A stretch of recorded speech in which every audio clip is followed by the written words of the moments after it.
I think I'm trying to think of the experiences I have with like crossing culture, going to another and coming back. So I'm trying to think of the list of experiences. So the first one would be going to high school.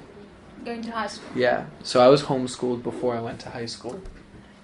Yeah, from 3rd grade to 8th grade, my mother taught me at home. Wow. Not to say I didn't have friends, but it wasn't like a school environment. So it was very socially different. So I went from being in like a white family and mostly white people homeschool. So I was always around white people. And then I go to high school, which was predominantly black and Puerto Rican. Oh. So that was one of the cultural things. I'll go into more detail later. I'm just listing it out for my own benefit. And then later in my life, I went to this arts camp that my retired great uncle on my mother's side paid for me and my sister to go to. So he has a lot more money than my immediate family. So I was in a camp with the wealthiest people, the wealthiest kids my age I'd been around in my entire life. Like these children, the camp was like $10,000 for a summer. Ridiculous. Wow. Yeah. So these children were the children of like the Manhattan elite. And being around that was one very weird cultural experience. Then another cultural shift that happened was coming back to high school from that. So that was another shift. And then another shift was going from high school to college. My family, I don't really have many issues of losing, of getting, of developing dissonance with my parents. I still share pretty much the same views as them. Yeah, I went to Earlham, came back, still had the same views, which they already held. So that remained the same. But to go into detail about what I just said, so Great. I was homeschooled, right? And I knew that this is crazy stuff. This is like one of the biggest things in my life that happened to me. So I was homeschooled. I'm 8th grade, so I'm like 13, I believe. And I had to make the choice of whether I wanted to go to high school or not. And I had the choice. And I wanted to go to high school because somehow I knew at a young age that I needed to go to high school in order to sort of just like get life. You know what I mean? To be around so many people. I knew that I was lacking that. So I wanted to go to high school.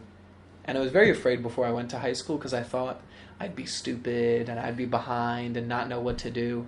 Turns out when I got to high school, I was ahead, which was funny. Yeah. Which is not surprising to me. Yes. Yeah, because my mom was a good teacher. Right? So I get to high school from being surrounded by basically white kids, white parents, as you can tell. And so I get to high school, right? And the reason why I left... Okay, I'm sorry. I got to rewind.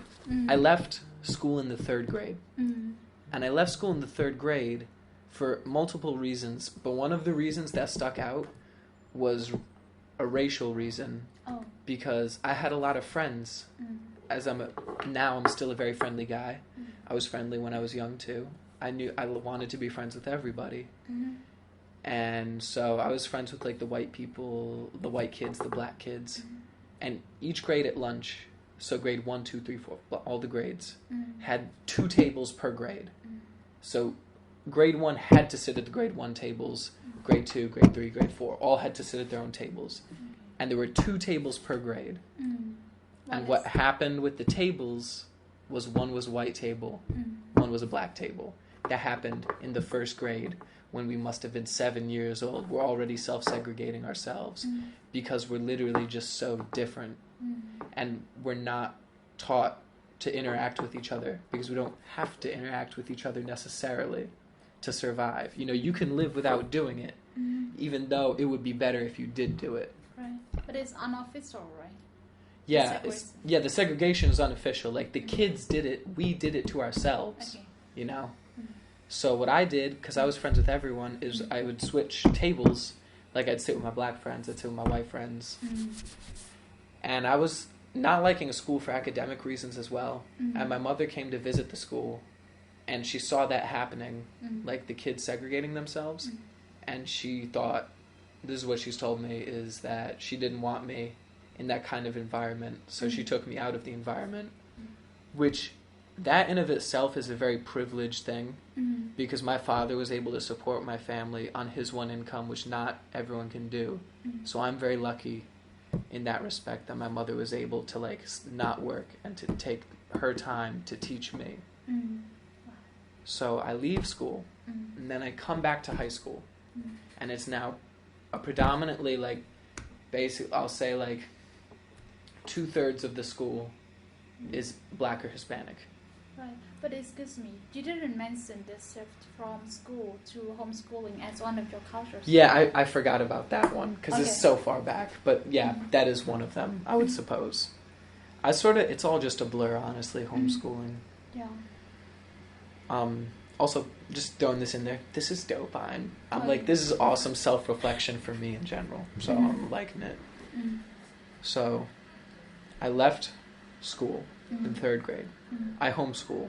And it's honestly very much of a blur because I didn't have like school years to sort of pinpoint time on. Like it sort of just progressed with the seasons, which is very interesting because it hasn't been that way since that time of my life. It was just a continuous stream without any interruption or sort of being inside of a system saying, you're in number 2, you're in number 3, you're in number 4. I was just reading and doing math at whatever I did. I just did it at my own speed. There was no requirement. The experience must have been very good, actually. Yeah, it was. Because it taught me to, like, want to learn. So I was homeschooled. Then I get to high school. And I remember the reason why I left school. And I remember having Black friends. And, like, so I get to high school. And I walk into the first... It wasn't an official class. In each grade, there were, like... The grades were divided into groups. And they were, like, guidance groups. Where you had one teacher and a group of about 12 kids with this one teacher, and you had that group for all 4 years of high school. It was like a support group, and you talked about college stuff with them and stuff you were going through. So I get into that room, and I was not the first one there. Basically, everyone was there already. I was one of the last people to come. And what I saw when I walked in was that all the Black kids were on one side. My guidance didn't have many Hispanic people, actually. And all the white kids, the little that there were, all of them were sitting with each other. Just like in primary school. Yeah, just like in primary school. And I saw that happening, and I looked at it, and I'm like, this is messed up. Like, this is weird. And I saw this system. I saw that people were doing something artificially. Like, not artificially, but because of, like, a group psychological thought. They did an action without thinking about the action, and being aware of it from leaving school before, I was able to see it. And so what I did, and this, I don't know what this honestly is if this is good or bad or not. So what I did, I was like, screw this. I'm not going to do this. I'm going to sit with the Black people. Fuck all the white people. Yeah, so... And then I sat next to this very cute girl, Chantel Ratchford. She's so cute. But, so I sat with them, and I wanted to distance myself. I had this urge to distance myself from the white people. I don't know why I had that urge, but I didn't really like them, honestly. Like, I didn't want to be who they were. And to some degree, we are who we hang out with, right? And I just didn't get along with those kids. Like, my parents are from New York, so I've been raised with this sort of New York mentality, New York City specifically. And so I didn't really have much in common with these people, but I didn't have much in common with the Black people either, so, like, I didn't have much in common with anyone, I guess, being homeschooled. I was sort of an empty slate. So I sit with the Black people, and I make an effort to not hang out with the white people. And it wasn't hard because it was so segregated already. If I was hanging out with the black people, then the whites would not play with you. Yeah, then they wouldn't really talk to me. And it was like, it just sort of happened. But I quickly realized that I had no idea what anyone was saying when I got to school, because I wasn't a part of, I didn't know the popular culture. Yeah, I wasn't a part of black culture from 3rd to 8th grade. So I didn't know their vernacular, Ebonics, their accent. So for the first week of school, I was so confused because I literally, like, it was so foreign to me. It only took a week, but I remember being so disoriented, not knowing what anyone was saying. It was crazy. And eventually, after being around it long enough, I started to, like, pick it up and whatnot. So, school went good. And in high school, I started to, like,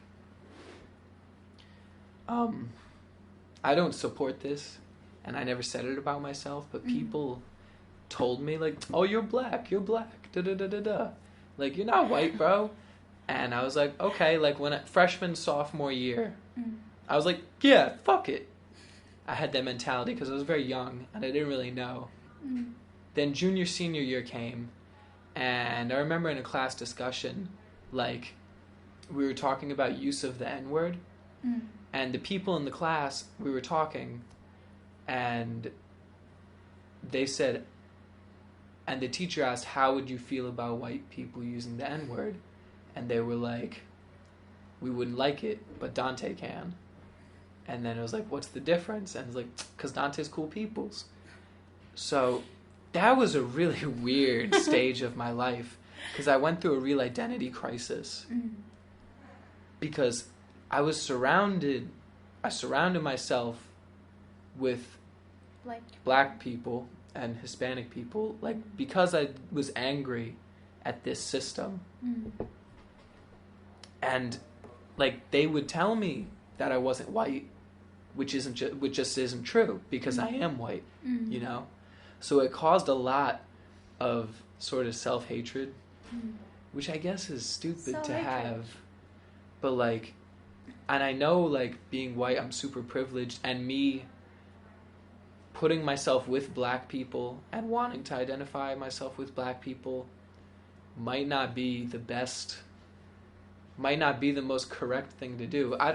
But it's just what I did when I was young, and I don't have an excuse for what I did. It's just how I reacted to my environment. It's more like a rebellion. Yeah, it kind of was a rebellion. And, like, my parents didn't care. My parents were fine. My sister used to yell at me all the time for, using slang words, though. But, so in high school, I started coming to the realization that, no, I'm not black, I'm white. And people telling me I'm black isn't true.